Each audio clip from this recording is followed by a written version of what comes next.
हाँ भी सर। बताओ मेरे को थोड़ा सा क्या। हाँ, थोड़ा थोड़ा बता दो। स्टार्ट से करेंगे बाद में। ठीक है ठीक है। ये नहीं पानी पीता था। हाँ जी, ये अपने कृष्ण भगवान जी और हाँ, इसमें बताया गया है, ये प्रजापिता ब्रह्मा कुमारी ईश्वरीय विश्वविद्यालय की प्रदर्शनी एग्जीबिशन है। हाँ जी। तो इसमें हम पूरे हमारे क्या बोलते हैं वर्ल्ड में हमारे पास बहुत ऑर्गेनाइजेशन है, हाँ जी। हमारी कई संस्थाएं हैं। इसमें बताया जाता है कि हम लोग मनुष्य जीवन जो है बोलते हैं कि इस धरा पर भारत में देवी देवताओं का राज्य था। तो कैसा राज्य था?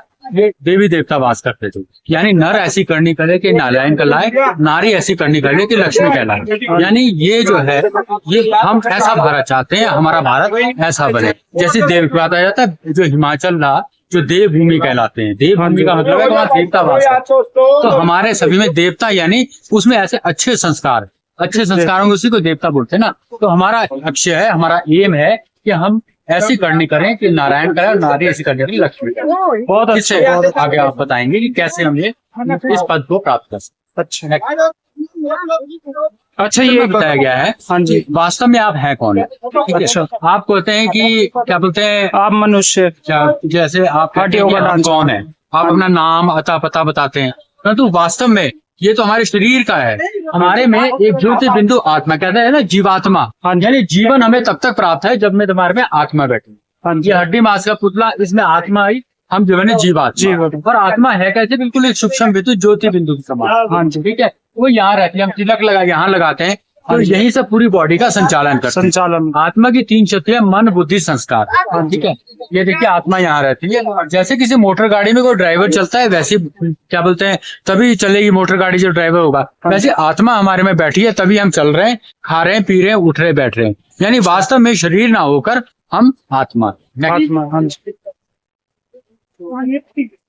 इस चित्र में बताया गया कि हाँ, जैसे क्या बोलते हैं, मैंने आत्मा बताया, तो देखो आत्मा ना तो दिखती है, ना उसको छू सकते हैं, ना उसको सिर्फ अनुभव किया जा सकता है। वैसे ही जो कहते हैं ना आत्माओं का पिता परम पिता परमात्मा शिव है। तो शिव का यानी जब आत्मा इतना निराकार है तो हमारा पिता, जैसे हमें स्थूल मतलब पिता से हमें शरीर मिला है, हाथ पांव नाक कान, वैसे जो इतनी सूक्ष्म आत्मा है उसका पिता उतना ही सूक्ष्म होगा। वो आत्मा हम अपने को मानेंगे तभी हम परमात्मा को समझते। तो परमात्मा क्या है? वो भी ज्योतिर्बिंदु। पर हम जो है आत्मा है वो शिव परम पिता यानी सुप्रीम है। ठीक है, ये सभी उसके गुण लिखे गए हैं। आनंद के सागर है, प्रेम के सागर है, शांति के सागर है, जीवन नैया को पार ले जाने वाले। आप मंदिर में आए हो, हम सभी मंदिर में आते हैं, हम सुख शांति मांगते हैं, उसके पास है तब ना वो गुणों का भंडार है। तो हम ये जो उसका नाम है वो है शिव और वो निराकार ज्योतिर्बिंदु। इसमें बताया गया परमात्मा जो है वो एक क्या बोलते हैं रहते का है। कहते हैं परमात्मा ऊपर है, ऊपर से सब कुछ देखते हैं और ऊपर से मतलब संचालन करते हैं, या हमें सब शरीर छोड़कर ऊपर जाना है तो ऊपर कहाँ जाना है उसके बारे में है कि सबसे पहले ये है धरती लोक जान रही है हमें। ठीक है, उससे ऊपर चांद सूर्य, उसमें ब्रह्मा विष्णु शंकर की 3 सूक्ष्मपुरी है। उससे ऊपर हमारा सभी आत्माओं का निवास स्थान है, जिसको बोलते हैं मुक्तिधाम, ब्रह्मलोक, परलोक। हम सभी आत्माएं जो है यहाँ से यहाँ बिंदी के रूप में रहती है और परमपिता परमात्मा शिव सबसे ऊपर है। ठीक है, तो हमें आज से हमें पता लगा कि हम लोग इस शरीर रूपी यहाँ से छोड़कर और हम आत्माएं यहाँ चले, इसको कहते हैं मुक्तिधाम। जो सन्यासी बहुत तप करते हैं कि हम यहाँ चले जाएं, मतलब यहाँ पे स्थित हो जाएं, जिसे कहते हैं मुक्तिधाम, शांतिधाम, परम। ठीक है, ये 3 लोग। नेक्स्ट है, इस चित्र में बताया गया कि चाहे हिंदू हो, मुस्लिम हो, सिख हो, सबको एक परमपिता परमात्मा एक बोलते ना कि भगवान एक ही है। तो कैसे उसमें बताया गया है? जैसे शिवलिंग में देखा होगा, शिवलिंग के बीच में 3 लाइनें होती हैं। ठीक है, 3 लाइनों के बीच में एक बिंदी होती है। इसका प्रतीक है जो शिव है वो एक निराकार ज्योति बिंदु स्वरूप है, और ज्योति बिंदु स्वरूप होने के साथ उसकी पूजा एक शिवलिंग के रूप में की जाती है। शिवलिंग, ठीक है, कभी भी आपने सीरियल्स में कहीं भी देखा होगा तो जब शिवलिंग की स्थापना होती है उसमें ज्योति आकर बसती है, यानी जो शिव है वो एक ज्योति बिंदु स्वरूप ज्योतिर्बिंदु। ठीक है, वैसे ही क्राइस्ट है ईसाई धर्म की स्थापना के लिए, तो उन्होंने कहा गॉड इज लाइट, परमात्मा एक प्रकाश है, वो एक शरीर नहीं है। गुरु नानक है, उन्होंने कहा एक ओंकार, परमात्मा एक है और निराकार। वैसे जापान में जब भगवान को याद करते तो त्राटक करते एक बिंदी की तरफ। वैसे मक्का में जब मुसलमान योग आते बोलते एक नूर है ना, वो नूर क्या है? वो शरीर तो नहीं हो सकता, वो काले पत्थर में एक बिंदी उसकी और नमाज पढ़ते मक्का में। ठीक है, तो इससे पता चलता है, बोलते हैं ना एक नूर है, वो नूर क्या है? एक लाइट है, ज्योति स्वरूप। हाँ तो इससे पता चलता है चाहे हिंदू हो, मुस्लिम हो, सिख हो, ईसाई हो, सब एक निराकार शिव को पूजते हैं। पशुपतिनाथ नेपाल। इसमें बताया गया है हाँ कि जी। अभी तक मैं शिव का नाम ले रहा था तो मैक्सिमम जो है हमारे क्या बोलते हैं लोग हैं वो ये समझते थे कि भी ये शिव ये है, हाँ ये जी। दोनों एक ही है। परंतु इसमें डिफरेंस है। डिफरेंस क्या है कि ये जो है शिवलिंग है, इसको शंकर लिंग नहीं कभी बोलते, नहीं शिव। ठीक है, इसको शिवलिंग बोलते हैं। और इसमें बताया गया शिव के इसमें 3 लाइनों के बीच में एक बिंदी, ठीक है। कभी आपने पिक्चर में देखा होगा ये भी इसकी तपस्या करता हुआ नजर आता हाँ है, जी। यानी क्या मतलब ये भी इससे शक्तियां प्राप्त करते हैं। हाँ जी। तो इससे पता चलता है कि ये जो मेन सोर्स है, जो पावर ऑफ द सोर्स है, वो एक शिव निराकार है और ये उसकी तपस्या करता है, इससे शक्तियां प्राप्त होती हैं। यहाँ पे बताया गया है, कहा जाता है शिवरात्रि, शंकर रात्रि नहीं कभी बोला जाता, तो नहीं शिव और शिव दिन नहीं कभी बोला जाता, शिव हाँ जी। रात्रि क्यों बोला जाता है? तो इसमें बताया कि शिव जब इस कलयुग रूपी अंधेरी रात में जब हमें 5 विकार काम क्रोध लोभ मोह अहंकार रूपी 5 विकारों से छुड़ाने आते हैं, तो शिवरात्रि का वो यानी इस कलयुग रूपी अंधेरी रात में जो परमपिता परमात्मा शिव आकर हमें सत्य ज्ञान का रास्ता दिखाते हैं, तो बोलते हैं शिवरात्रि, यानी शिव का अवतरण। हाँ ठीक है, इसका पता है शिवरात्रि। इस चित्र में बताया गया है कि शिव जो है निराकार है, ज्योतिर्बिंदु कैसे इस सृष्टि में कार्य को करवाते हैं। वो जो बोला जाता है ना गॉड, आज में हम आपको अर्थ बताते हैं कि गॉड है क्या है। जी मैंने जनरेट करने वाला, ओ मैंने ऑपरेट करने वाला और डी मैंने डिस्ट्रॉय करने वाला। वो नई सृष्टि की स्थापना ब्रह्मा द्वारा बोलते हैं, ब्रह्मा ने सृष्टि रची संकल्प से, नई सृष्टि की स्थापना करने वाला और नई सतयुग की पालना करने वाला और पुरानी दुनिया का विनाश करा। इसको पूरे का मतलब GOD गॉड, पर है क्या है वो? एक निराकार शिव परमात्मा। नेक्स्ट। अच्छा ये क्या है? वेरी इंटरेस्टिंग चित्र है ये पूरा एग्जीबिशन का। इसमें पूरा सृष्टि का आदि मध्य अंत का राज बताया गया। अच्छा। कहते हैं कि बनी बनाई बन रही है, अब बननी ना आई, यानी इस सृष्टि में पहले से ऐसा हुआ होगा, आपने बहुत बार लोग बोलते हुए सुनते हैं, ठीक है। और ये पूरा सृष्टि चक्कर जैसे एक ना सीरियल है या एक फिल्म है 3 घंटे की होती है या 2.5 घंटे की, जितने की भी होती है, सीरियल होता है, तो उसमें एक सीन जितनी बार आप फिल्म को रिपीट करोगे वो सीन दोबारा आएगा, कट तो नहीं होगा। वैसे ही सृष्टि पूरा ये 5000 वर्ष तक, अच्छा ठीक है। इसमें 4 युग हैं, सतयुग, त्रेता, द्वापर, कलयुग। जैसे मैंने पहले चित्र में बताया, इस धरती पर देवता वास करते थे, वो थे यहाँ। हाँ जी। यहाँ पे बिल्कुल आत्मा जो सतो प्रधान होती है, बॉडी कॉन्शियस देह अभिमान नहीं होता है, हाँ जी। ठीक है। जैसे एडम और ईव की आपने कहानी सुनी थी, उस सतयुग में थे, ठीक है। तो वो ये है, इसमें 16 कला संपूर्ण है, बिल्कुल कलाएं पूरी है, 8 बार 9 लाख जनसंख्या है। ये चलता है 1250 साल, मतलब 1250 वर्ष, और इसमें 9 लाख जो था 8 वर्ष, ठीक है। फिर ये जैसे जैसे कोई कपड़ा लेते हो आप, कोई प्रोडक्ट लेते परचेज करते हैं, तो वैसे वैसे उसकी मतलब डेप्रिसिएशन आती है, कॉस्ट कम होने स्टार्ट हो जाती है। तो वैसे ये 16 था तो थोड़ा नीचे उतरा, तो फिर आया त्रेता।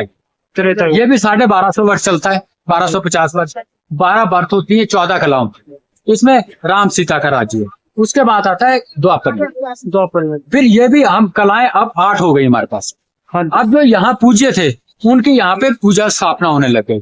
सबसे पहले शिवलिंग की स्थापना हुई, विक्रमादित्य ने की उसकी, ठीक है। जो क्या बोलते हैं, उन्होंने सबसे पहला जो है जो क्या मंदिर बनाया, उसमें विक्रमादित्य ने शिव की पूजा की, और इसमें 8 कला और 21 बात हो गई। इसको कहा जाता है द्वापर युग। इसमें वेद शास्त्र लिखे गए। बोलते हैं कि सबसे पहले रावण राज्य यहीं से स्टार्ट, रावण राज्य यानी 5 बीता, ठीक है। ये भी बीता।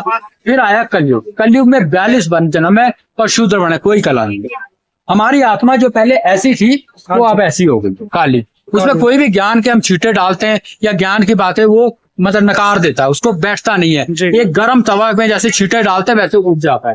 तो इस समय अब देखिए, भगवान ने कहा है जब जब धर्म की गलानी होती है तब तब इस धरा पर मैं आता हूँ। तो इस समय धर्म की गलानी है कलयुग में, और तो किसी में नहीं है ना, नहीं है, नीचे उतर रहे ना। तो इस समय परमात्मा शिव ब्रह्मा के तन में आकर ये ज्ञान योग और राजयोग की स्थापना करते हैं, मतलब बताते हैं कि तुम क्या थे और क्या बन सकते हो। जैसे फर्स्ट चित्र में मैंने आता है, तो इस समय राजयोग यानी परमात्मा को आत्मा समझ परमात्मा को याद करने से हम फिर से यहाँ चलेंगे, ठीक है। तो ये सारी जो कहानी है ये 5000 वर्ष की। धरती अविनाशी है, ठीक है। ये जो कल्प है ये 5000 वर्ष। अच्छा 5000 यहाँ पर देवता स्थान थे। तो सबसे पहले 1250 और इसमें सिर्फ 84 जन्म होते हैं, 84 जन्म। लास्ट 83 बर्थ होते हैं यहाँ तक, नीचे तक।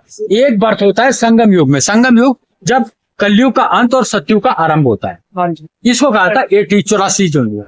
बोला अमृतसर में कभी गए होंगे, वहां 84 सीढ़ियां हैं आप हाँ जी, गुरुद्वारे में। उसका भी यही अर्थ है कि 84वां जन्म हमें मिलता है अपने को श्रेष्ठ बनाने। जी, तो इस समय हम परमात्मा को याद करेंगे, अपने पापों को विनाश करेंगे योग बल द्वारा, तो हमसे फिर से ये है सीढ़ी का। हाँ जी। और ये सृष्टि चक्र, ये है सृष्टि चक्र। स्वास्तिका आपने देखा होगा, हर एक काम के लिए स्वास्तिका बनाते हैं। हाँ जी, ठीक है, स्वास्तिका का मतलब है कि जैसे पाठ पूजा के लिए बनाते हैं, हाँ बनाते हैं, ठीक है ना। तो सबसे पहले वही वो है कि सतयुग है 1250, त्रेता द्वापर कलयुग, बीच में उसमें ऐसे एक वो डालते हैं संगम युग। ये है संगम युग। और संगम युग में जो परमात्मा आकर ब्रह्मा द्वारा नई स्थिति की स्थापना करते हैं, और फिर से यह सतयुग, ठीक है। ये अब जैसे इस चीज में लिखा है, ये सृष्टि रूपी कल निश्चित इतिहास और हर 5000 वर्ष में पुनरावृत्ति होती है। ये 5000 वर्ष, जैसा कि अभी आप सुन रहे हो, जैसा कि एग्जीबिशन देख रहे हो, 5000 वर्ष पहले भी आपने ऐसे ही देखा था, और 5000 वर्ष बाद भी आप ऐसे ही देखो, ठीक है। ये है 5000 वर्ष पूरा चक्कर। एक मिनट, इस चित्र में बताया गया है कि वास्तव में राजयोग क्यों करना चाहिए, ठीक है, क्या इसका पर्पज है। कोई ना कोई इंसान को पर्पज होता है या कोई बेनिफिट्स होता है, तभी वो करता है। तो राजयोग से हमें जब आत्मा समझ करना कुछ नहीं है, अपने बुद्धि द्वारा आत्मा समझ परमात्मा शिव को याद करना है कि मैं भी एक निराकार शिव आत्मा हूँ, और वो परम पिता परमात्मा शिव है। और हमें बॉडी कौन से, मतलब बे अभिमान मिटे, हमारा वो नेचुरल स्वरूप आए हमारे में, वही राजयोग से। फिर हमें क्या होगा, हम इस संसार में जो हम जीते हैं प्रैक्टिकल जीवन, इसको हम लोग आसानी से जी पाएंगे। हमारे में सहयोग, समेटने की शक्ति, सामना करने की शक्ति, निर्णय करने की शक्ति, ये सभी शक्तियां प्राप्त होती हैं। ये हमारा लिटरेचर है, ये कुछ आप इसमें से ले सकते हैं। ये लिटरेचर काफी यूजफुल है। इसमें आप एग्जीबिशन की जो आपने, इसमें एग्जीबिशन है, एग्जीबिशन बहुत कम है, इसमें पूरा डिटेल में लिया था। तो बाकी हमारे आश्रम है, हमारी संस्थाएं है। आपके आश्रम आरकी में है, हमारे पास दिग्गल में है, गोमती में है, दिग्गल में भी है, ठीक है जी। आप कभी भी आप वहाँ पे आके संपर्क। नाम क्या है आपका? मेरा नाम वीके अजय है। नहीं, हम आपको ये दे रहे हैं परमात्मा का संदेश, परमात्मा का संदेश है, शिव परमात्मा का।